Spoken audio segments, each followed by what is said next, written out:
समुद्र मंथन हिंदू धर्म की एक प्रसिद्ध कथा है जो देवताओं, सुरों और राक्षसों असुरों के बीच हुए महान संघर्ष को दर्शाती है। यह कथा श्रीमद् भागवत महापुराण, महाभारत और विष्णु पुराण में विस्तार से वर्णित है।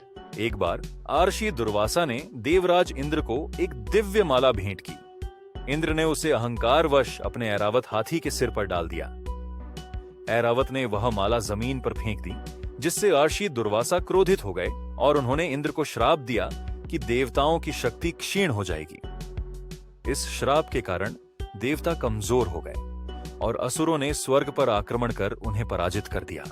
देवता भगवान विष्णु के पास गए और उनसे सहायता मांगी। विष्णु ने सलाह दी कि अमृत प्राप्त करने के लिए क्षीर सागर, दूध का सागर का मंथन करना होगा। इस मंथन में असुरों को भी शामिल किया गया ताकि वे सहयोग करें। देवताओं और असुरों ने मिलकर मंदराचल पर्वत को मथानी और नागराज वासुकी को रस्सी बनाकर समुद्र मंथन शुरू किया। जब अमृत कलश निकला तो असुरों ने उसे छीन लिया। तब भगवान विष्णु ने मोहिनी रूप धारण किया और अपनी सुंदरता से असुरों को मोहित कर दिया। उन्होंने चालाकी से अमृत देवताओं को पिला दिया। एक असुर राहु ने धोखे से अमृत पीने की कोशिश की, लेकिन सूर्य और चंद्रमा ने उसकी चालाकी पकड़ ली।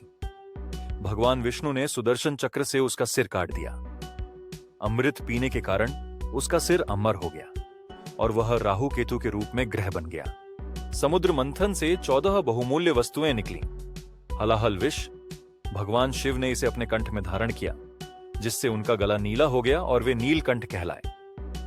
कामधेनु दिव्य गाय, जिसे अर्षियों ने प्राप्त किया। उच्चैश्रवा दिव्य घोड़ा, जिसे असुरों ने लिया। ऐरावत हाथी इंद्र को प्राप्त हुआ।